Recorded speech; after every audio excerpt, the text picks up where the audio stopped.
All right, folks, welcome to FreedomCast. I'm here with Chad from Lifters Gym in Albemarle, North Carolina. And I wanted to interview Chad because he seemed like a really cool guy. And I've also bought a few things from him for our used gym equipment store. And he was starting to tell some stories, and I was like, "Hey, man, listen, we need to talk." And so I wanted to do a podcast with him, and we'll just shoot the breeze and just chat. So this is literally an open-ended interview. I have no agenda. The podcast itself is about people who build businesses around helping others become active. But, you know, why don't you tell us a little bit about yourself and how this whole thing got started? Oh, boy. Well, how this got started was basically I was a member of other gyms for a long time. Mm-hmm. Wasn't always pleased with how they were managed, operated, and everything. I kind of wanted to get back to the old school feel of gyms and how they were managed more so than what your corporate style gyms are. You know, where it's all more about money instead of the member. Of course, you got to make money, but at the same time, I don't believe in taking advantage of the members just for that income. I'd rather get enough people in here, support the business like we need to. It's not so much about how much money you have coming in. Mm-hmm. It's more about the actual gym, the atmosphere, and everything like that. Sure. Awesome. So, so how did you get into this? Like, what's your background? How'd you get into this whole thing? Well, first of all, my background as far as working background is I originally started working. My first job was actually working for my stepdad or my mom's boyfriend at the time, 12 years old. Wow. Working, during the summers at a car wash, and so I'd worked all the days through the summer whenever they needed me, and then on the weekends during the school year. Okay. When I was 13, I qualified for my first worker's permit, and we used to have fish camps around here. So most of us worked at fish camps Thursday nights, Friday nights, Saturdays, and Sundays. Okay.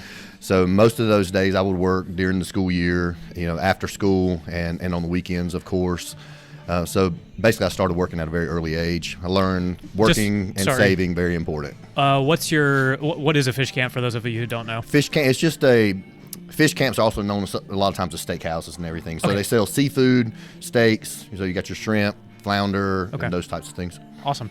So I was started out bus boy, which was cleaning off the tables and all that good stuff. Basically the grunt, and then moved my way to the kitchen eventually. And they paid us cash money every day, so it was really good to take that cash. I mean, when you're 13, 14 years old and you get a $20 bill back in the 80s, it was a good bit of money for us. So I took that money and a lot of times would buy my own clothes and stuff like that. Nice. Anything I wanted, I bought on my own for the most part.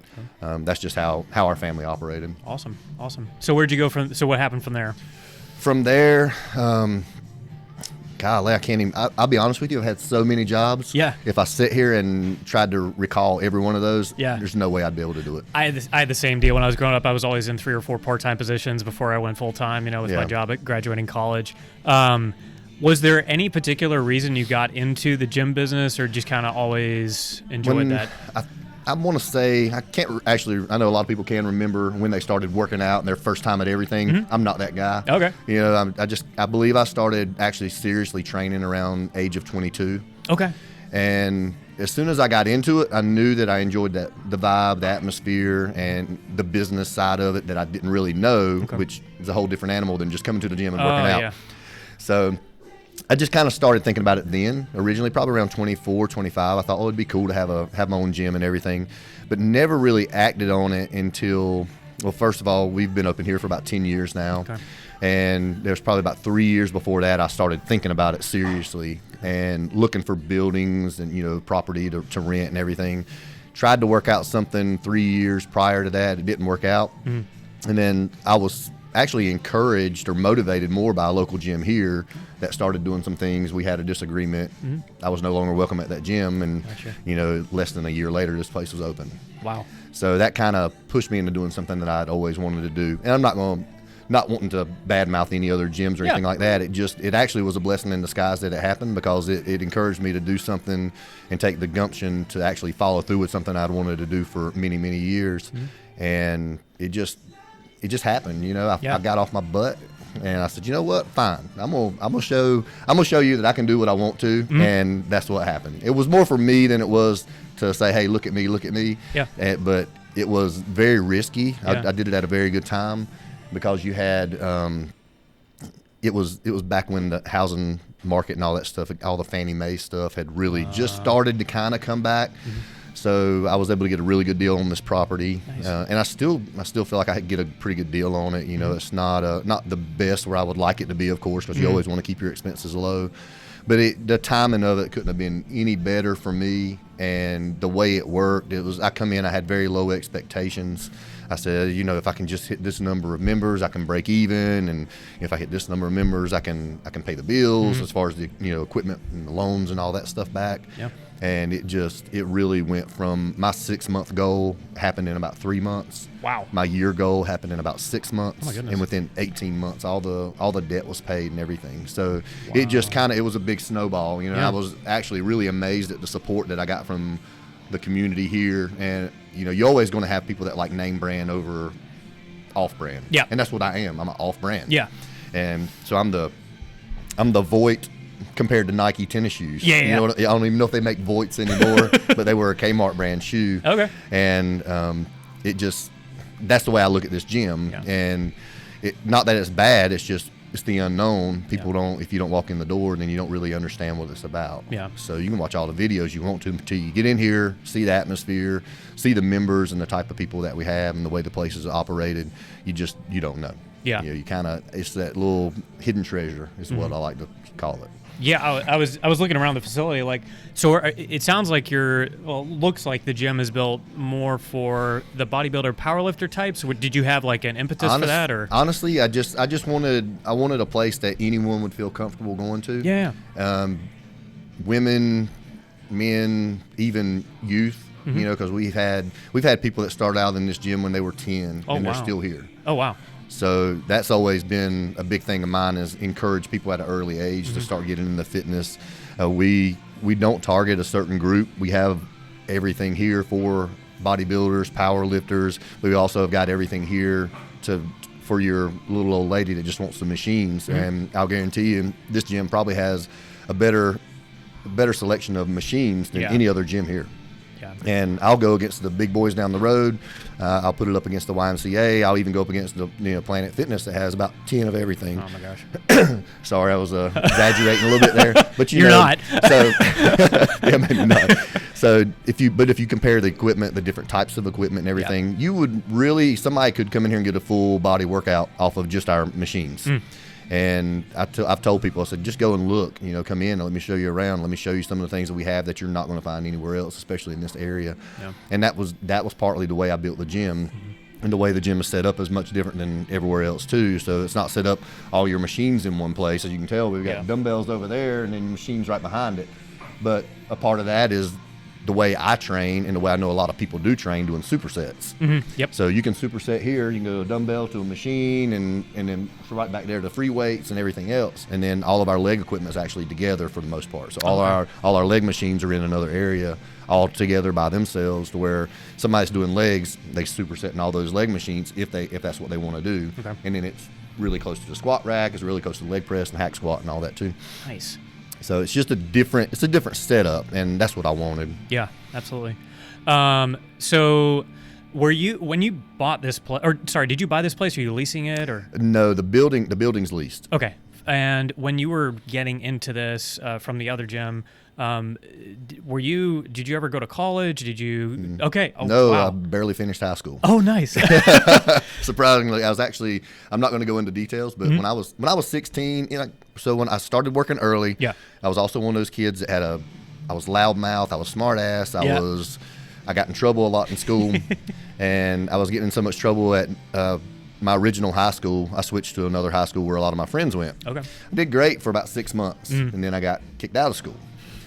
So I got in a little trouble, got kicked out of school. I finished at the community college. My junior year, I was actually not a dumb kid. I was kind of smart. So within 6 months, I did my 11th and 12th grade year at the community college, because at the time they allowed you to work at your own pace. Okay. So I would go in and just take however many tests I could take in a day. Oh my goodness. So I would pass most of my tests. The ones that you failed or the ones that I failed, I would have to study up on before I could retake. So I just would study those. But really, I was just taking tests the whole time. Wow. And finishing basic stuff, nothing fancy, you know, no geometry or any of that stuff. Basic math, basic history, science, and all that stuff. I didn't get into anything crazy college courses because I really didn't plan on going to college. Yeah, it wasn't in the cards for me. I didn't really want to. It didn't interest me at all. I wanted to go to work, make some money, and and here we are. So it worked out okay for me, I think. So I'm not ashamed of it. Yeah, absolutely. I don't believe formal education is as good as experience in a lot of senses. Some things you really need that formal education. Engineers, they've got to have it. Of course, your doctors and all that. But when it comes to business, there's a lot you can learn in school, but there's a lot that you got to get out there and you got to do it before you learn it. And business for yourself is stressful at times, and I think they don't teach you that in school. No, they don't. I think in school they teach you how to get in debt. Yeah, they really do. So you go to college for however many years, and depending on where you go, and for some reason, these kids come out of high school and they think they've got to go to Duke or Wake Forest or even, UNCC, Pfeiffer, all those places that I know of that, are local. And instead of considering your community colleges, at least start there. I don't know how you are, but when I come out of school, had no idea what I wanted to do for the rest of my life. Oh, same. I have no idea how anybody else understands or thinks that they know what they want to do for the rest of their life. Yeah. I mean, I was a firefighter for 18 years, and it was time for me to get out of that. Yeah. And it took me, I didn't get into that till I was 26. Oh, wow. So I thought by then I knew what I wanted to do. Now, I did enjoy it. I loved the job and everything else, but at the same time, I also believe that most people every 10, 15 years, even I'd stretch it on out to maybe 20.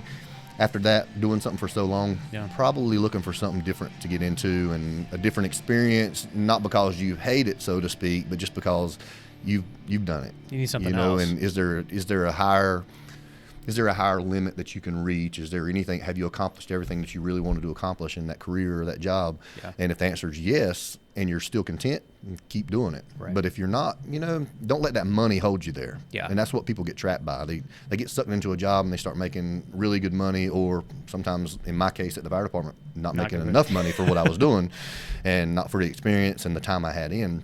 So it was definitely time to go. And with this place here, I said, I'm just going to take my chances with this place. Why not? It's been successful for 10 years. I can't be scared to depend on myself to find my own way. And that's basically what I told everybody. I said, I'm just going to depend on me. Yeah. I'm not going to worry about the city government, local government keeping me up and keeping me content. When I was giving them 240 hours a month, I said, it's just time for me to say, screw it. Go out, leap of faith, whatever you want to call it. You got to take that first step. Yeah. Yeah. I took my first step a long time ago, starting this. Yeah. And then, leaving a career that is stable. That job was always going to be there. Fire service, police department, all that stuff's it's not going anywhere. Yeah. But at the same time, I didn't care. Yeah. I was no longer happy doing what I was doing 100%, looking forward to going to work anymore. And that's when I knew then it was time. Yeah. It's time to move on. At a certain point, the golden handcuffs from whatever full-time job you're working don't become... And I knew starting out, at least for our business, that I always wanted to become an entrepreneur, but I spent 8 years in financial services, and good heavens, I mean, I wish I could have those years back to have started something like you had started, but we're getting there. It's just, I think at a certain point you realize, like you said, you just need to do something bigger. Yeah, and too, you really can't look back and say, I wish I would have done it sooner. I can say that, but at the same time, there's a reason, and everything has its time. Right. So I don't look back like I was telling you about a stock earlier. Yeah. I use that as an example, but you never can look back. It's true. You always you have to look for the future, and look forward and say what's next instead of what could have been or what used to be. And I live by, the thing is, I live by the motto, you can't take 2 steps forward only to take 4 steps back. You got to just keep moving forward. Yep. It's okay to take 2 steps forward and 1 step back once in a while, but if you are constantly looking back, you're not going to go forward. So keep pressing. Yeah, that's great advice. When you started, so how old were you when you started this gym? Well, so I'm 45 now. Nice. 10 years ago, I'd have been 35. Okay, awesome. Awesome. And you were still working for the fire department before you switched over to this? Yeah. Okay, awesome. Yeah, let's see. So what was it, 8 years? Yeah, 8 years into my fire department career, I started this. Okay, gotcha. And I think you were telling me at one point that, did you compete as a bodybuilder or do any? Yes. I want to say it was 03 or 04. I did my first bodybuilding competition, and I did, I think it was lightweight division. I was very small. I was just rip slam up. Nice. And then over there's my picture from doing in 2013 when I started doing the men's physique division. Okay. And I did it just to I was actually shooting for the pro card. I won my first show, took first place in overall. I took first place in the Masters, and I got the Masters overall. Wow. So 2 weeks later, I thought that was a fluke. I thought what I did was a fluke. I said, okay, I just got lucky. So 2 weeks later, I went to Greensboro. I did the same competition. I placed exactly the same, 2 first places and 1 overall. Wow. And then in December of that year, I went to Florida and competed in the Junior Nationals. I placed the very last place you could place there. 15th, but everybody else after me was 16th. So Okay. 15th was as best you could do. Okay. And then the following year, I did 2 more shows, one in Spartanburg, South Carolina, and one in Pennsylvania. And I think the best I placed there was 11th in Pennsylvania. So I started getting better. Yeah. And I did place in Spartanburg, but I can't remember if it was 12th or 13th. Okay. So after that, I said, I saw the guys and realized I wasn't quite big enough. Even though it was physique, I was not big enough for my height to compete with those guys. So I said, here, I'm just going to take some time off. If I want to get back on stage, I will. If I don't, then I won't. It's not necessary that I become a pro. And I learned a lot more about the bodybuilding thing. Yep. Some of the political advantages of competing over and over and over again. I see, as far as they want to see you on stage a lot. Okay, interesting. Most guys don't come in there and just bust out their pro card their very first competition. So the more the judges see them and see if they're improving or not, and I'm not saying it's just, hey, we want your money type thing, but there's big money tied up in bodybuilding, and I do this for my health, for my physique, for my look, not for the competitive side of it. Yeah. So I'm not there to be number one at anything. I just wanted to do it those years because. Basically just did it to be doing it. I had no aspiration to really get on stage and compete at the pro level. I just thought if I got my pro card, it would be beneficial to the gym. It would be beneficial to my personal training. When really, it don't mean a hill of beans. If people can't look at me and tell I know what I'm doing, then that's on them. Yeah. So I don't need a pro card to confirm that. You know. Nice. Now, when you were training, were you? I know there's tested and untested divisions. Did you, or was there just an overall division that you had to compete in? The bodybuilding. As far as bodybuilding goes, it's not a. You talking about drug testing? Yes. It's not drug testing. Oh, okay, interesting. Yeah, none of that. None of your pro stuff is, or anything on that level is drug tested. Okay. You have to compete in a natural show for it to actually be drug tested. Gotcha. Okay. And I'm not sure how they test. I'm not sure if it's lie detector or. Surely they're not doing blood tests on everybody. Yeah. Because that would be expensive, first of all. And second of all, they would have to test for every single drug that even if your testosterone level read higher. Right. You can't prove that somebody was taking it. Yeah, that's true. I think it's, my uncle actually does natural shows, and he's down in Spartanburg, South Carolina. Nice. And I believe they did lie detector tests. Oh, interesting. Or they had to have something. I don't know. Yeah. I don't know. That's super weird. Maybe your audience can help us with that, because there you go. I have no idea. I really have no idea how they drug test. Yeah, I'm not sure either. I don't know if it's a urine sample or blood sample or what in the world it would be. Interesting. So, as you're working through the gym, and do you have any stories or anything from like either really bad or really good interactions, celebrities that came in, people you've met, stuff like that? Not really any major celebrities. We had Autry was a football player from the Raiders. Oh, He's nice. actually from here. Yeah. And he came here and worked out for a summer. Okay. But that was just while he was visiting family and everything. I don't know of any crazy. I mean, there's always crazy stories in business and people you have to deal with. Yeah. Some I'm just not. I wouldn't even share because I'm, like I said, let's look to the future. Let's look forward. But I don't know of any. I really don't know. And I've not really met, but I don't cater to them either. Yeah. I've had people call and say, hey, my boy so and so's coming in town. They want to work out. I say, okay, and you tell them that they're going to have to pay. Yeah. And they don't want to come anymore. They used to getting everything for free, and I said, what? They can't pay $20 to come to the gym for a week? Or, wow. Come on now. Wow. So I don't know if, and we used to have in this area too. You got Joe Tedeye, which was on the Survivor. Okay. Yep. And he would come up here and visit once in a while, but he mainly went to Golds. Okay, gotcha. But I don't know how they done his membership either. I don't know if it was a freebie thing or whatever. But to me, it doesn't really matter your status. I'm not going to have you here just to try to get other people here. Yeah. And if I got the guy at Burger King paying for a membership, the celebrity's going to pay for a membership too. Yeah, absolutely. It's an every man's gym. Yeah. Because I know some gyms have celebrities plastered on the wall from this is our status, this is what we do. Honestly, the people I reach out to get to come here are more of your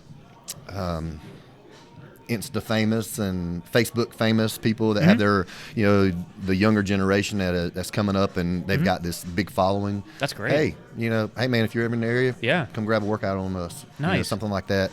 Because those are the people that are doing things for themselves. They haven't made it. Yes. So they're working hard to make it, and I'd rather see them here than a celebrity, honestly. Yeah. But that's just my mentality. You know, I'm not impressed by celebrity status or famous people.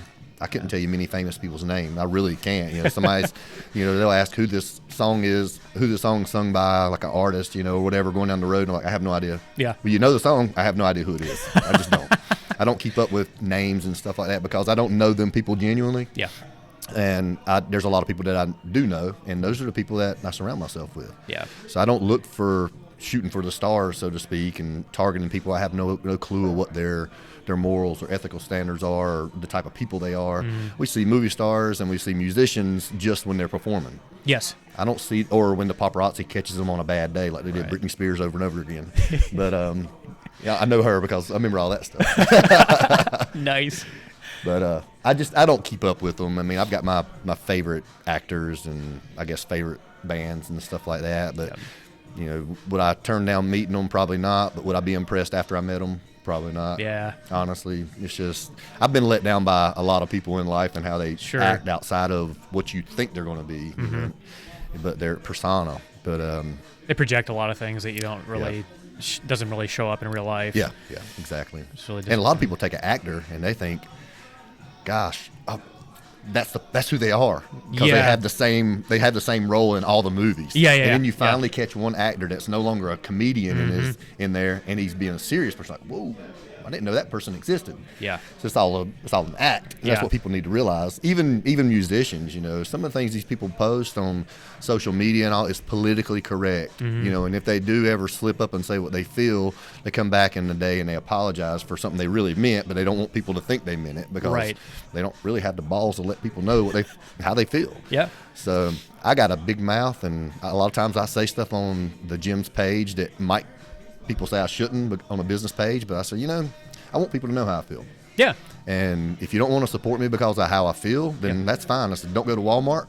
Don't go to any of these stores. Don't go to these fast food restaurants and support them because I guarantee you don't agree with how they feel about a lot of things and the things they support. So at least it's out there. I'm very transparent on a lot of my feelings. Sure. Well, I mean, that's you. I mean, that's if you don't run your business as you, then it's not a business. Well, you're not necessarily coming here for me anyway. You're coming here for you. You're coming here for the atmosphere that I've created and the gym itself. Right. If you're coming if you're not coming because we don't agree on political things or anything like that, then that's nonsense. Right. There's a lot of people that I don't agree with that I'm friends with. Yeah. And we click on other aspects, but we may not believe in other things the same. Yeah. Yeah. Well, if you can't get along with your neighbor, I mean, it's really... What's the point? It's really frustrating. What's the point? And to your point about social, I mean, social's gotten so out of hand that I'm glad you're able to connect with folk on Facebook and Instagram. They're just coming up because a lot of that stuff inflames tensions like you were talking about. People just disagree with each other and then it blows up in some drama online. Well, and that's how you're going to, I mean, it sounds like that's it. So how have you been able to grow the business? Is it mainly through those social channels or is it just word of mouth? Or honestly, here I've tried everything under the sun for advertising. Yeah. And, there for a little bit, social media was working. Yeah. But now I believe the Facebook ads just don't reach the people that you want them to. Yeah. I don't think Instagram does either. I think Instagram, I've had people say my ads were showing up in different states and that's not the area that I'm targeting. So like a guy from New York. Yeah. I said, it shouldn't be showing up there. No, we don't have a lifter's gym in New York. I'm sorry, but I wish we did. But we don't. So I don't know if their logistics is exactly on point. Like if I register to ad on Facebook and it shows up in New York, that's a no-no. That's not what I'm wanting to pay for. But like I said, it worked for a little bit. I haven't done any social media ads in about a year. Nah, it's probably been a little less than a year, but I haven't done any this year just because the way the market is for it right now after COVID, I just don't see a bunch of people flooding into the gym right now anyway. Sure. The new year hasn't been a normal new year for us, and then last year definitely wasn't, because normally my January is good, my February, March is normally way better. And last year there was no February, March pretty much after everything started happening, and it's trickled on over into this year. I've sent out the mailers, postcard mailers. They worked the very first time I did them, and you had people bringing the postcards in, but I messed up on I guess it was my last ad that I did with this company. They convinced me to do a certain thing that I normally don't do, and he said, just try it.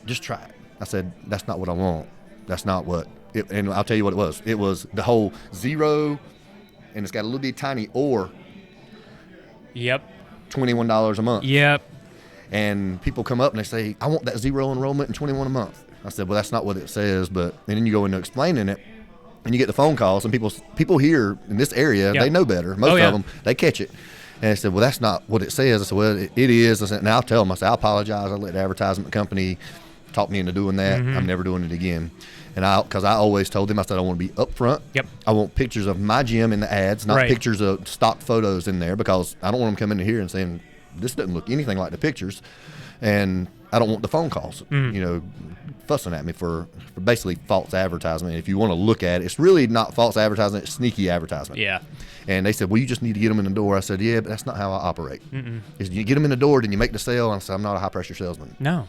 And because when you have to high-pressure sell someone into a gym membership, they're unhappy in 2 months. And they're going to leave. And you got to deal with them.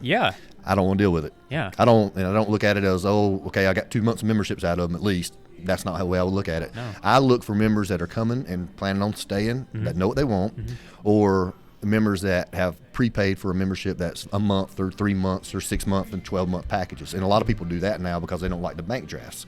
And perfectly fine. We'll accommodate anybody however they want to join. But, I want them to know exactly what they're getting, what they're signing up for, and we're really upfront on everything. All our fees and everything are on the front page of our membership form, so there's nothing hidden. All they got to do is take 5 minutes to read it. It shouldn't even take 5 minutes to read it, really, but they could take some time to read every little thing that's on there, and there's no sneaky things that we can come back and say, stuff. ooh, you sucker. Ain't none of that at the end. Like, I read a competitor's contract one time, and if you read the back of all the very fine print, and it basically says, after your contract's up, we can do whatever we want to with your money. We can do whatever we want to. We can charge you more per month, however much we want to. We can increase your maintenance fee. We can do all this stuff. And I told that guy that brought it up here to me, I said, you're crazy. I said, and they're crazy for making you sign it. I said, but you signed it. Nothing I can do for you. I said, I would ride it out, do your contract until it's up, and I would definitely leave that place and go somewhere else. Whether you come here or somewhere else, I said, I would not be a member of a place that would make me sign something like that. Because I don't have anything like that on my contracts. And it's just, to me, is absurd to think that somebody can do whatever they want, and you've basically given them permission because you didn't read it. That's rough. But most people don't read it. Yeah, of course. It's like the terms and conditions on the website. Yeah, Just click the box. When they've got something that's as long as the Bible to read, you're not going to sit there and, hey, I'd say I got to take this home. Yeah, absolutely. Or show me something that's very important on here that I need to know. Right. And they're probably going to leave that part out. Of course. So, wow, that's super frustrating. And that's another reason I opened up. Just to be a little more upfront. Now, I'm not going to say I run the perfect ship or the tightest ship. I'll say that I treat everybody the same. If a member is accountable, I'm gonna hold them accountable. If I'm accountable, then I'll eat it. So but I've had conflicts with some people. You're always going to, you're not always right, of course, in some people's eyes, and in some people's eyes they never do anything wrong, but you do. We all do. So I just usually try to talk it out and find a common ground to work something out with those people. And if they're not happy, of course I don't want them here. And because that's just bad publicity. But the majority of our people do come from word of mouth, and that's the way I like it. We don't have like referral programs or anything like that. We probably should start one, because I've had several members that have brought us 10. Wow. And that's good. Yeah, that's great. Good. And it would encourage people to tell their friends a little bit more. But I think a lot of people will like it here because it's not as crowded, and they come in here and they can kind of do their thing, and they're not fighting over the equipment. Yep. So a lot of them don't even want their friends here. So shoot, no, I ain't getting no more people in this place. Are you crazy? I said, well, we got to pay some bills. Yeah, exactly. But that's really funny. Do you ever see expanding this to another location, or do well, I did. I tried that, and it's been. I had a business partner. We did one in Locust. Yeah. And then I did another one 2019. I opened another one in Concord. Okay. And then had some health issues come up in 2019 I dealt with for over a year. Wow. And at the end of 2019, I decided to approach my partner and discuss buying Locust and Concord. So the end of 2019, he purchased one, and the very first of 2020, he purchased the other one, which is right before COVID. Yeah. So my main goal was to get my health back and to get to feeling good and feeling like that normal entrepreneur. I tell you, you can fight and struggle and push through some things, but certain health issues is very hard to overcome while you're stressed out about running gyms and business and everything else. So I needed to take I did take steps back, but really I didn't take steps back because of the financial gain that I got from selling the 2 gyms. Right. So I was able to take that money and put into a savings account, which is now into a stock market that's working for me. Nice. and making some money, and able to focus more on just this one business. Yeah. I'm also able to take time off when I need it instead of being stressing out. Yeah. And then I left the fire department November 30th of last year. So all that's basically just giving me time, and I ain't gonna lie, I'm just kind of taking it easy for about a year. I'm just going to relax. I'm going to let the business kind of do what it wants to without forcing anything. And I've got a couple other adventures that I have thought about getting into, but nothing's set in stone. Okay, gotcha. So basically right now, that my health is the most important thing. Being able to come in and work out like I used to is the most important thing, because I missed it. When you start doing another business, it's just, that takes precedence, man. That's like when I started this place, I basically stopped working out. I lost over 20 pounds, just getting it going. I wasn't eating. I wasn't drinking water. I was in here busting my hump, tearing out walls, building walls, putting down flooring, painting, everything else you could ever think of.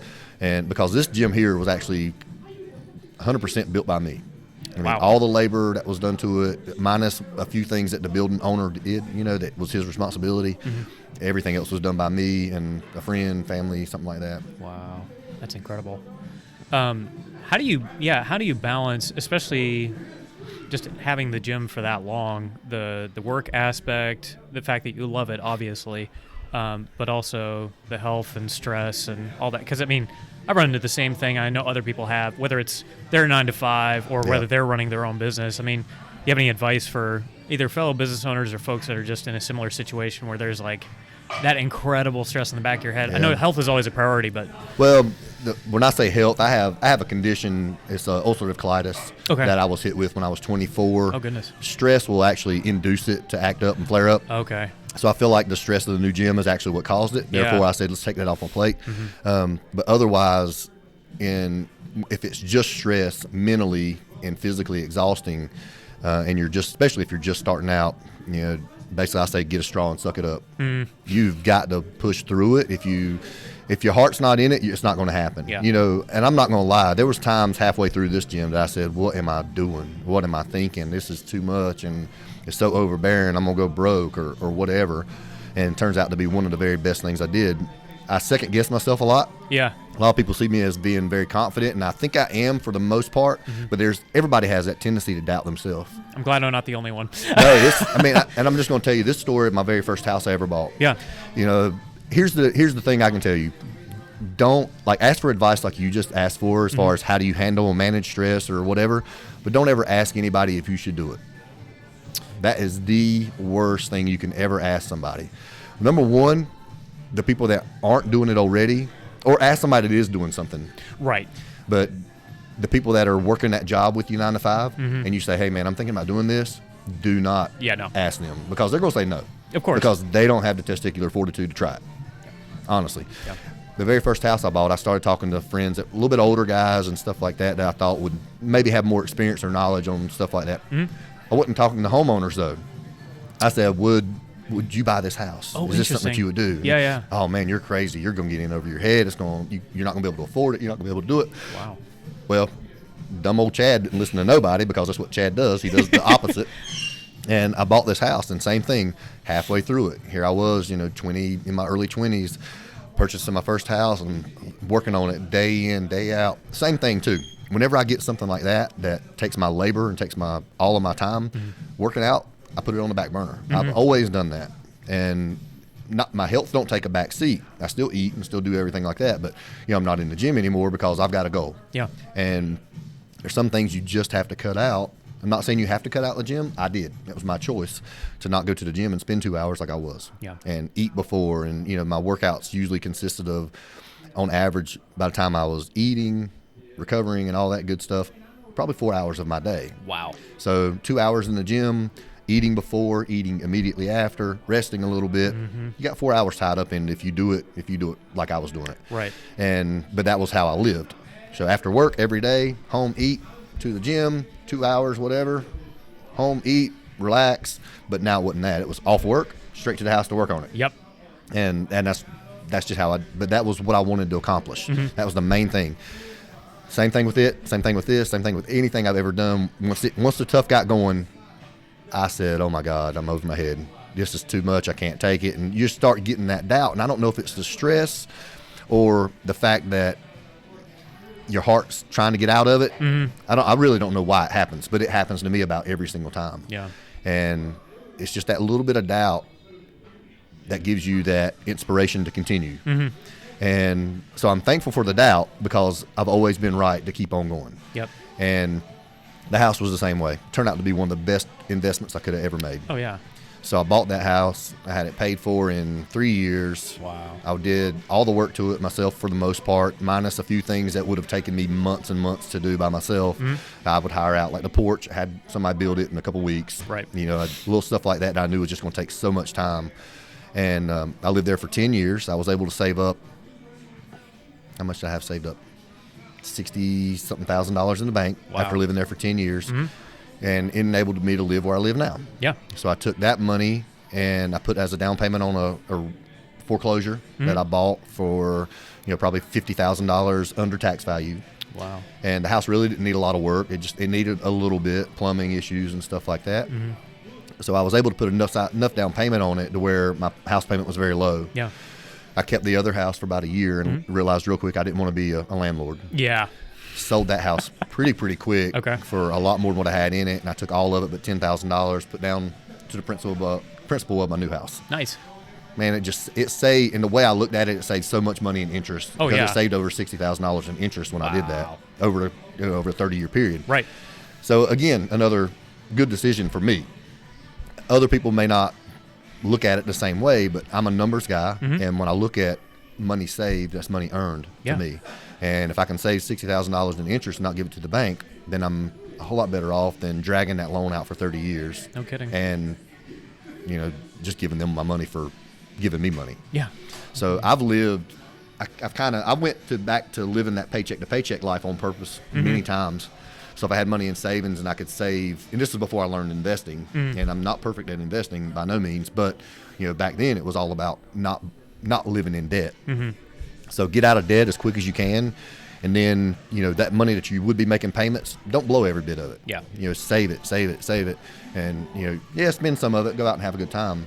But there's going to be a day that you're going to have an opportunity, if you have money to invest, just like back in March. Yeah. Just think of how many people today, if they had saved $10,000 in the bank and would have bought anything in the stock market back in March. Yeah. Anything just about. Yeah. They would be rich. Yes. Right now. Considerably rich compared to having just $10,000. Sure. Now, how many people would have put $10,000 into it if that was their life savings? That takes another set of balls. Yeah, it really does. No, it really does. I mean, I was even scared, and I knew that things were going to be okay, but at the same time, it was still really scary to have your money invested. But now looking back, everybody's like, man, I wish I would have done this. I wish. And in the grand scheme of things, 10 grand ain't going to do anything for you. Right. I mean, really, what's 10 grand is, a quarter of a car? Yeah. Yeah. Nothing. And I agree with saving it and keeping it, but as far as invest it, why sit on it when it's not doing anything in the bank, and let it do a little good for you. You worked hard for it. Uncle Sam got their part of it already, so use it to make some money. Yeah. Yeah. Well, and especially if you're doing, even if you're using your house as a vehicle for investment, and saving the equity and the tax savings alone to come with that. Enormous. Yeah. Go back to the gym a little bit. Have there been any really cool transformation stories or things that you've seen, people coming in and losing 50 pounds or getting super strong that have really... Yeah, we've got a guy now, and I don't know exactly how much he's lost, but I want to say it's well over 100 pounds.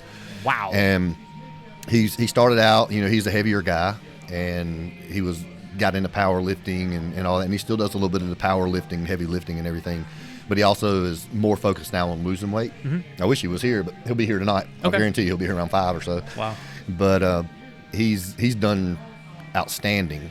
And another person that I wish I could give a name, because he's got a YouTube channel, and they say he's really funny. Like his massage therapist is actually my massage therapist is his sister. Okay. And she was showing me him yesterday and showed me the transformation. I was like, holy cow, he's done great. I said, I need to know who he is so I can follow him and promote him and show people this is what you can do. Yeah. But she says he's hilarious. Like he does these little skits with himself, like a good angel and a bad angel, telling him not to eat pizza, do eat pizza, and all this, but like I said, I have no idea who he is, but that would be a transformation story that I would put out there to people on my page and say, check this guy out. He's not here, but he's family, because look how hard he's working. Yeah. We've also had people that were smaller that have made some really big changes as far as in their physique and adding muscle, and not necessarily weight loss, but getting bigger and getting more fit. Actually work out with a guy sometimes. He's 19 now, but he's very impressive for his age as far as how strong he is and his physique. So I'm trying to get him on stage soon. Nice. I'm trying to think of anybody else. I mean, I know we've had them. We've got several people in here, and some of the people I've trained in the past. Yeah. They've all done really well, from people that were taking blood pressure medicine, borderline diabetic, cholesterol medicine, and all that stuff, going from that to within 3 months being pretty much off of all medications and everything, just by diet and exercise. That's incredible. I was going to ask you about along those lines. The personal training aspect. Do you guys have personal trainers, or is it just you doing that? I do it, and then I've got a friend that also does it. I let him do that on his own. He brings a member in, and we've just got an agreement where you can make you some extra money and we'll get a new member out of it. But we've never arranged anything to where the gym don't make anything off of anything he does. Okay. So other than to get the membership. Gotcha. And I wouldn't let everybody do that, because then you've got all these different guys training, and I don't endorse just anybody. I endorse him because he knows his stuff. Right. But I wouldn't let anybody else advertise that they do it here. Yeah, that makes without sense. going through me first and being certified from me and all that. Now, I don't care if they've got a piece of paper that says they can do personal training, because I used to get that all the time. Hey, I just got my personal training certificate. You just got it, huh? Yeah. Okay. What do you know? No experience. Well, I got this paper. That's not good enough for me. I'm not certified in anything. Yeah. I just train them. I train them how I would train anybody that needs whether they're losing weight, gaining weight, whatever. I find that way to train them. Yeah. And it's all individualized. A lot of trainers are what I call rep counters. Yeah. They're just there. And a lot of people, that's what they want, a feel-good trainer. I tell people when I sign them up, if you're not going to be into it, I will not train you. And if you're going to listen and do what you're supposed to do, because I'm not going to have you not make any results or any changes, and then people know that I'm training you. If you're not going to do the meal plan, if you're not going to do the exercise, not just with me, but the exercise I give you for when you're not in here, or do what I tell you to do when I'm not working with you, then there's no sense in us working together. Because I promise you'll make changes. If you listen, you'll make some changes. Had another guy recently, that's probably another story too. We trained for 3 months. He did a 3-month personal training package. And the first couple workouts, he actually had to go to the hospital. He had rhabdomyosis, I think is how you say it. Oh, yeah. So I really wasn't pushing him that hard, but it was way harder than what he was ever used to working out. Wow. So he had to take a week off immediately. So we got on the scales, and he wasn't impressed with how much weight he had lost. So we ended up checking his body fat and his measurements and all that. So within 3 months, he'd lost 1.5 inches on his waist. His body fat dropped down by, I think, 8%. Wow. But all his measurements were smaller. Body fat was lower, but he had only lost about 7 pounds. Okay. But I told him, I said, that's good. That's great. That's good. We can keep your weight up there if we need to, but we're going to lose some of this fat, and that's what we did. Yeah. And not sure if he'll be back to do more, or if he's kind of happy with where he's at, or if he knows enough to do it on his own now. But that's what I like to do. I like to get people where they can do it on their own. I don't really care to train somebody for a year, or unless it's just a specialty type thing, I'll do it. But my goal is to get you where you can do it on your own. If you don't want to do it on your own, if you just need somebody there to motivate you, I'm there for you. Yeah. But I don't, some people just can't afford to do it. Of course. All the time. I mean, it's expensive. I'm not cheap. Yeah. I'm going to get something for my time. So, and my experience and knowledge. Yeah. Well, and you're different than other personal trainers that do want that repeated cycle of. Yeah. And that's what every gym preaches. Oh, And you've got some of these gyms, they hire a third party personal training company to come in and harass their members every time they walk in the door, and I'm not doing that. Yeah. I refuse to even go to a third party billing company because of how they operate. Yeah. So all the billing here is done through our local bank. Nice. And we submit the file every month, and they pick it up, and it's cheaper for me. I make more money that way, and I don't have to sit there and keep increasing the prices of the memberships. And then I'm not held at bay by a billing company that now has all my members' information where I don't have it. Right. And that's the thing. You basically give it to them, and if you ever leave them, you have to buy it back. Right. I said, I'm the one that worked hard to get these members in the door, not you. This is my information. Wow. So, but yeah, once you program it into the computer, it's theirs. That's incredible. I'm sure it's in a contract somewhere that's 16,000 No, I mean, long. I asked the questions up front. Oh, you front. serious? Oh, okay. I asked them questions up front. How does this work? How does that work? And they tell you. But to me, the percentages they lay out there at first, they sound like they would be good. But then I think the only reason I was considering it at one time and talking to these people was because we had 3 gyms and we were going to try to do all of it together. Right. But I told my partner I said, well, we can manage the gyms. We're not. Yeah. It doesn't take that much time to do it. And once you put people in, most of the time they're in there for a little while anyway. It's not like you're going in every month and taking people in and out. I mean, you do from cancellations and additions, but to me, it just wasn't beneficial on the cost side. And the only thing it would have been easier for would have been to train employees on the software and everything. That's one good thing about it. You get the software. Right. But, at the end of the day, the fees that you pay aren't what you really think they're going to be. Yeah. Oh, yeah, we're just getting 3% or 4% or 5% or whatever. How long can you guarantee me that for? Yeah. How much of a contract or how long do you say, I'll sign this and you get 5%? Right.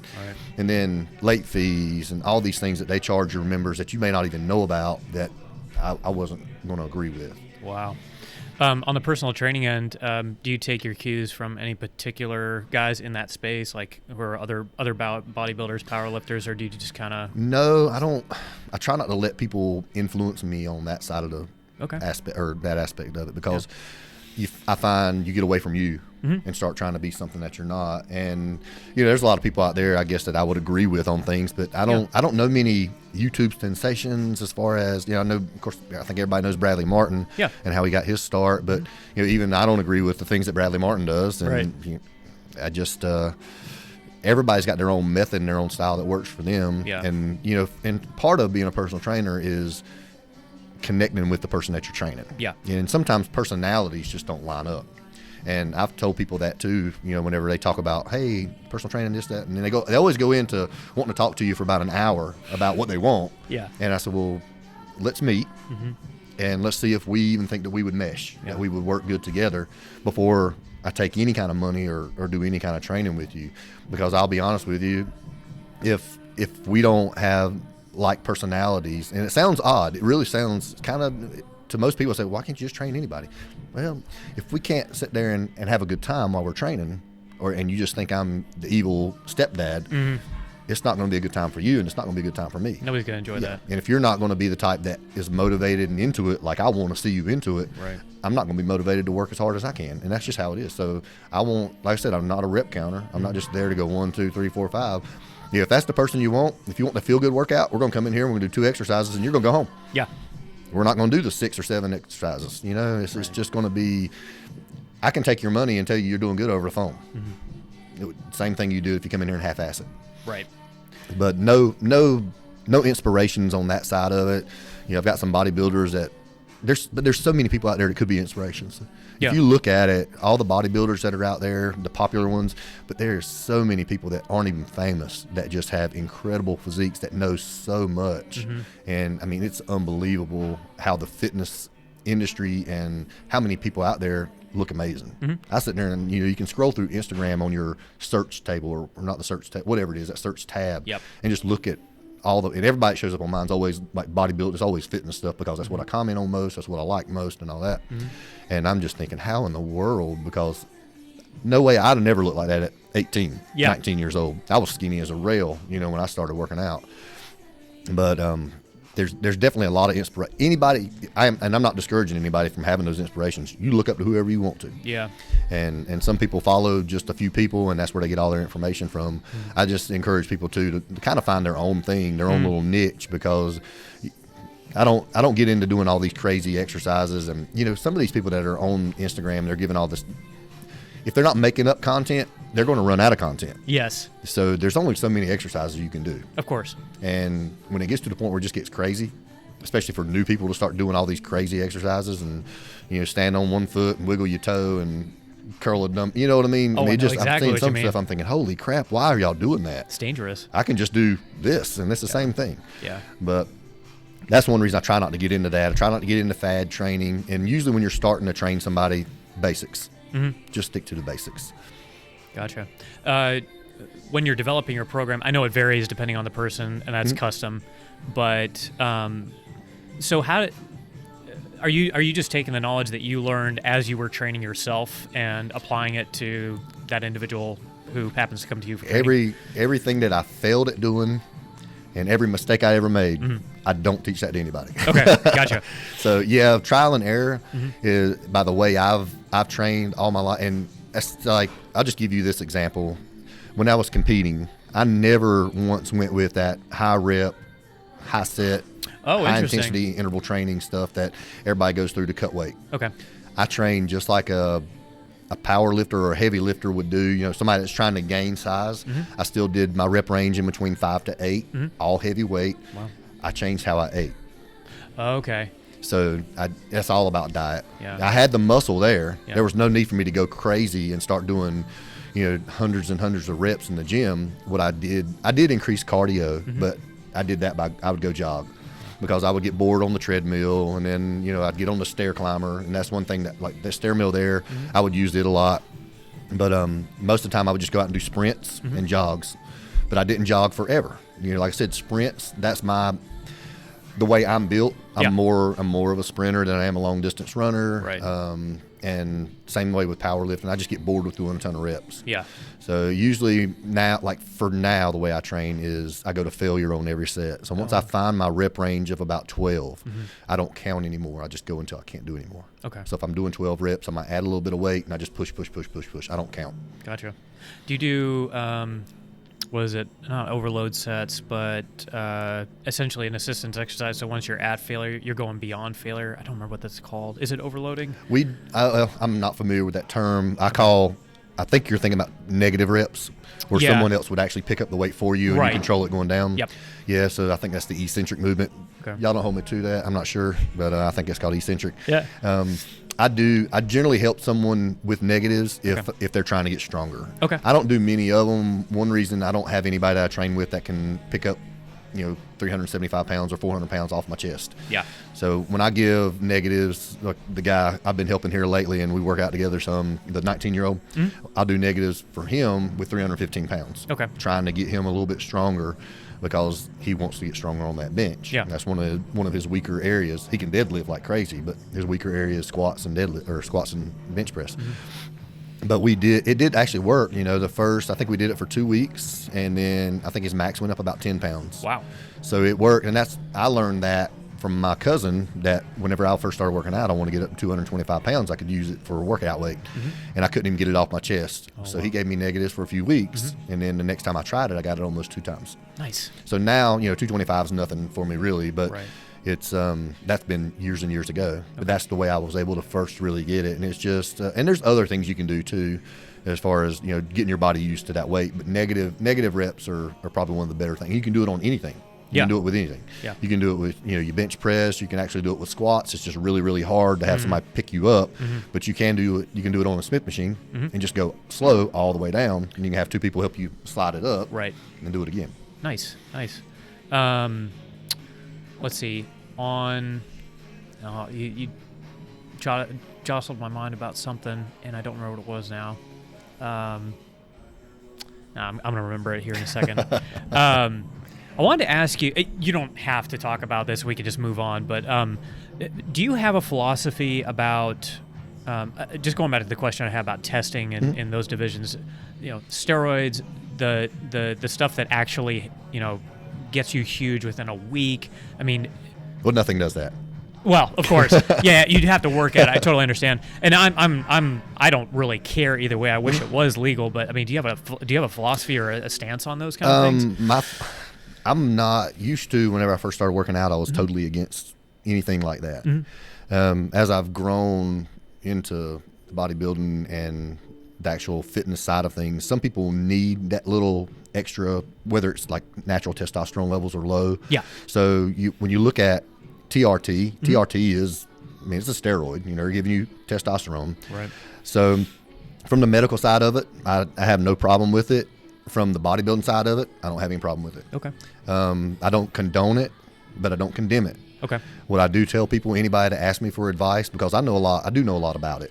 And where most people make that mistake is they think more is better. And really in the steroid side of things, less is more. Yeah. With everything. So a doctor's going to prescribe you the least amount of testosterone they can to get your blood work to show it's in normal limits. Right.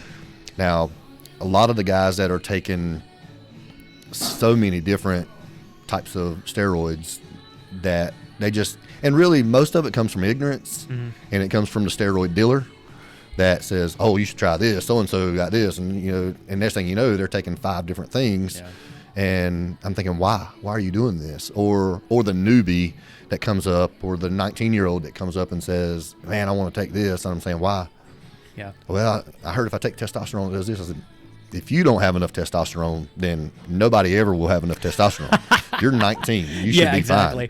And, so I don't encourage anybody like that to take it. I've never encouraged anybody to take it. If anything, I've always discouraged people and told them, you can do it. If you do it, make sure you do it safely. Right. Don't go overboard with it. And then I tell them too, so any young person that's wanting to take it, especially testosterone, I said, well, just be prepared. And I do this kind of as a discouraging tactic too, but you never know how long it's going to shut your system down. Yeah. You could take testosterone for 3 or 4 months and it could shut your system down for a year. Yeah. Before it actually starts doing it on its own. And the thing that most people don't understand is that after you come off something like that, there's other things you have to take in order to make your system start working again. An endocrinologist will tell you real quick, this is crazy because you're going to have to take all this stuff to keep going. So I just tell them like this, that's the things you're looking at. So be prepared to take it for the rest of your life if you're going to start taking it. Oh, wow. Okay. So go ahead and get used to it. This is going to be an everyday, or not everyday thing. This is going to be a every week shot that you have to take for the rest of your life. Wow. And, they say, well, I only want to do it for this many months. I say, okay, well, what are you going to do after that? Yeah. Well, I'm going to take some time off and I'll get back on it. Yeah. So you're going to cycle, which is the big thing. It's a cycle. Okay. So how long are you going to stay off? 3 months. Okay. So your system, you will have taken everything to get your system started back, and it'll take 3 months and you're going to get right back on it. So I said, well, why are you going to get off? Yeah. I know the science behind it and how everybody does it, but those are just my ways of telling people, you might as well, you're in it for a long haul. Once you start, it's like starting bodybuilding. Yeah. It's like once you start, you don't want to stop. Yeah. And you always want to constantly more and more and more. And that's what most people get into when they start getting into steroids. More and more and more. I'm going to start just taking a little bit. Well, if a milliliter is doing this, 2 milliliters got to do this, and so on and so forth. And next thing you know, their blood work's out of whack. Their red blood count's really high, and I don't know why I feel worse. I started taking more, I feel worse. I can tell you why. The blood's as thick as 30-weight oil. Oh my gosh. Yeah. So your heart's having a hard time pumping it. Yeah. It's working overtime. Yeah. Like I said, there's a need for, bodybuilders, they're going to take it. Yeah, of course. You're Jay Cutler, Ronnie Coleman, Phil Heath, Kai Green, all those guys. Their growth hormone, their testosterone out the wazoo, and whatever else they can take. Oral stuff, stuff to cut, stuff to get bulkier. but they're also eating 7,000 calories a day too. Yeah. And that's what I tell those guys also. I said, are you willing to do everything else that it takes to get big, to do what you're wanting to do? And I said, you can't just take this and expect to get like that. Yeah. Those guys are, and that's another, I also tell them that, as far as, I say, do everything you can on your own first. Mm-hmm. You know, get in the gym every day like you're supposed to be. Work out hard like you're supposed to. Don't half-ass it. Yeah. I said, and you need to be eating like you should. Yeah. I mean, don't think that you taking this is going to encourage you or motivate you to just start eating like you're supposed to, or just start working out like you're supposed to. It's not a miracle, you know. No. And you better get all you want out of it the first time, because that's the only time. It's like crack or any other drug. Yeah. It's the only time you're ever going to feel that way. Right. That first time is going to feel great, and then after that, who knows? It's just so-so. It's just normal. You know, it becomes normality to you, and that's why so many people are just kind of on it forever. You know, they don't. And you know, I do take TRT. Mm-hmm. It's prescribed from my doctor, and my testosterone dropped when I was 38, I think, down to around under 100. Okay. Couldn't figure out what was going on. Yeah. But I do what the doctor tells me. You know, so and he monitors everything. Everything's right. And it stays around 700 nanograms per deciliter like it's supposed to now. Good. But it's not, and it's not something that I hide. I share it with people. Ask me, I say, sure, I do. But I said, but there's a medical reason why I'm doing it also. Right. And and that's how I know more about it than what a lot of people probably do, is because I've talked to my doctor in detail or in length about it. You know, and you know, before I saw the urologist, my family doctor, the urologist, the endocrinologist, I had all these questions for them, because that's how my mind works. I want to know what you're going to do for me and why before I go through any other kinds of treatment.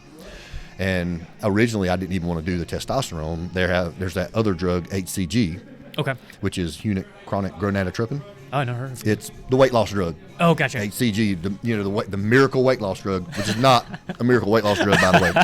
The diet is the miracle part that they give you with it. Right. But it actually, so my lutein hormone levels were low, which is mimicked by HCG. Gotcha. HCG is originally a fertility drug. It'll force women to ovulate more, or more often, more frequently, and also increase a man's testosterone. Problem is, you take it more often than you would like an oil, because it's a water-based type thing. But so it mimics the lutein hormone, and it tells your balls to make testosterone. That's how it works. So you can take that, and it'll increase your testosterone level too. Problem is, you're just taking it more, not daily, but every 2-3 days is what you have to do it. But end up the taking the TRT was probably just the easiest thing. You take it once a week or once every 10 days, and you're done with it. Gotcha. So, yeah, I know Greg Doucette, up in certain areas, not the country, but outside the U.S., it is regulated, like in Canada. I think Greg Doucette, one of the big bodybuilders in that space, is on TRT, and he's on TRT for the rest of his life. Talks about it all the time, but... I'll take it for the rest of my life. Yeah, you know, absolutely. There's no reason for me not to. I talked to my doctor at one time about coming off of it and just trying to do the HCG, but guess what? The HCG is more expensive. Oh, wow. Okay. So you can, you go to the insurance, you go $30 for 12 weeks. Yeah. And the other stuff, you'd go through probably $50 every 2 weeks is what it would cost you. Nice. So to me, it just made sense. I don't know why the other stuff's so expensive compared to the testosterone, but that's just how it works. Side benefit, you look great for the rest of your life. Well, and the thing is, you can do, so I'm just at normal levels. I'm not even at optimal level. Optimal level would be about 900. Okay. So we keep mine in between 600 and 700 pretty much, which is where I need to be. Yeah. Because I'm not doing it to get super big. I know what it takes to get big. Right. If I want to get 220 pounds, I eat more. Yeah. I work out, like I'm doing now, heavy weight and all that good stuff. And it's not pumping yourself full of drugs. Yeah. Yeah, it'll help, but all that stuff's temporary. Yeah. Are you going to do that for the rest of life? No. And most people, as soon as they come off, they're not going to do everything they was doing while they were taking it. Right. Because they weren't doing it before. They're not going to do it after. Yeah. They're going, I'm not motivated anymore. Yes, because you don't have any testosterone in your body. You're basically female right now. Yeah. No, it's true. Yeah. You've had so much estrogen conversion. Yep. And now your testosterone's dropped. Your estrogen level's still higher. Yeah. And this is where we're at with it now. Yeah. So you screwed the pooch. Yeah. Now you need to figure out what to do to get back to normal, or you need to continue. Yeah. That's crazy. And I know. Like, I only know a little bit about this, but SARM seems to be a little bit less of an impact on the system compared to TR. I don't know. I'm not familiar with it, honestly. I've had people ask me about it, and I actually was supposed to call a guy back a probably 2 months ago now, and I totally forgot now that you said something about it. But he asked me if I wanted to start carrying them. I have no idea. I don't know if SARMs are similar to what are the? It's on the tip of my tongue, and I can't remember what it is. But it's pro hormone. I don't know if they're similar to pro hormones or not. Just because I haven't researched it, because I'm not a big supplement guy. Yeah, I know. You know, I do basic stuff: creatine, protein powders, some pre-workouts, and then amino acids. Yeah. As far as the other miracle testosterone boosters and stuff like that, and I can tell you how to boost your testosterone, and that's by taking testosterone. Yeah. I don't think ginkgo biloba or whatever that stuff is, ginseng. I don't think any of that stuff has anything to do with your testosterone levels. Yeah. I think there's only a few supplements that really do any measurable, and even with creatine, it's like 66% effective, so it's not even. Yeah, the thing I like about creatine is actually it's in your body already. Yeah. So, and all it does really is keep the lactic acid pushed away from your muscles, where you can get a couple extra reps. Okay. That's the only thing really is beneficial. When your muscles stop working, that's fluid pushing up around your muscles saying you can't do anymore. And that's all it's supposed to do is keep the lactic acid pushed away. Gotcha. From my understanding. Okay. What's up, fellas? How y'all? Hey, good. Yeah, steroids is just a really. I've always been interested in it. It's always. Oh, they're intriguing. It's intriguing. Well, it's also blowing my mind why. Not only why are they not legal in the States, and why are people why can you go to Mexico and buy them at the the grocery store or convenience store? Exactly. Like, why are they not talked about more, and why are people more open about it? I get it, it's an illicit drug, and it's all that stuff, but the guys that are clearly on this stuff, I feel like 90% of the Instagram models are on this stuff. Why aren't they just talking about it openly? Because at least it would spread information instead of disinformation. That's why I always, anybody talks to me about it, that's why I'll give them the same thing I just told you. I say, if you're going to use it responsibly. This is why you shouldn't, and this is why you should or could or would. I never encourage anybody that's in their teen years to take anything like that. I always discourage them because they don't need it. No. I mean, really, they've got so much that so far they can go without it, that they don't really need it. Yep. I mean, unless there's some underlying health condition for some reason, and there's guys out there that are late bloomers, if you want to call it, and they don't have the testosterone, they don't have the growth hormone. I'm not saying that you automatically go pump them full of that stuff, but what happens if they're 19, 20 and their growth hormone levels are still not sufficient, or their testosterone levels aren't sufficient, or some of them, their balls may never develop like they're supposed to. You know what I mean? They may not. You got some guys that just don't bloom like they should, or don't develop like they should. Sure. And I was actually late. I grew after I got out of school. After I was finished with high school, I grew another 3 inches. Wow. So, and I didn't have hair under my arms until, 10th grade. Okay. Wow. So, and now I can't keep it off my back and shoulders and everything else. But nice. I think there's just it's so taboo. It really, people are so scared to think that, first of all, steroids don't do the work. No. Steroids is something that you put in your body that assists you in making some gains because you're doing the work. So anybody that takes anything away from bodybuilders that are on it, or anybody else that is on it, they can't do it. Honestly, if I was taking this, I could be like you. I said, well, I'll buy it. You take it, and you see if you can keep up with me. You can see if you can get to where I'm at. Yeah. Because I guarantee you don't have the work ethic for it. You're not going to eat like you're supposed to. You're not going to work hard in the gym like you're supposed to. And even if you did, how long are you going to do it? Yeah. What's the longevity of it? 3 months just to show that you could? Or are you going to continue doing it for the rest of your life? Because it's a lifelong game. Oh, yeah. It's like everything. It's like finances. It's a lifelong game. Running a business, it's a lifelong game. It's a long game. Yeah. This stuff ain't just 3 months and you're, people that think they're going to open a business and be rich in 3 months. Bad news for you.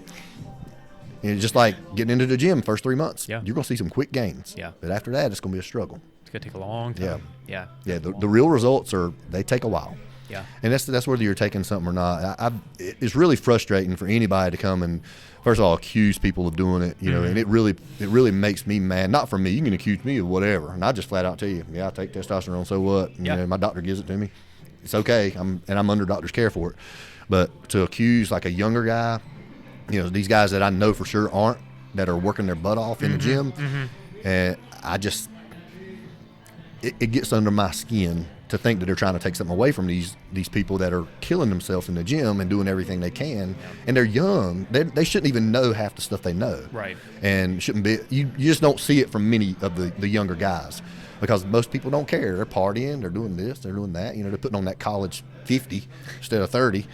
And then you got some that just have a more level head, and they're focused more on not just how they look, but their overall health. I mean, I've talked to people that are that young, don't even consider doing any steroid. Yeah. And like I said, and I'm open with anybody that I've ever talked to about it. I say, yeah, this is what I do. This is what I take. And for them not to say, oh man, I commend them for that. Yeah. And the ones that do say they should or want to, I tell them exactly what I've gone over here with you. Right. I discourage them. Right. Because there's no need. There's really no need for it. Yeah. Not at that point in time. Yeah, absolutely. If they ever wanted to and they could come to me and talk to me, I would give them some advice. I wouldn't assist them in any kind of way. Sure. But I would definitely tell them to make sure they're safe. Yeah.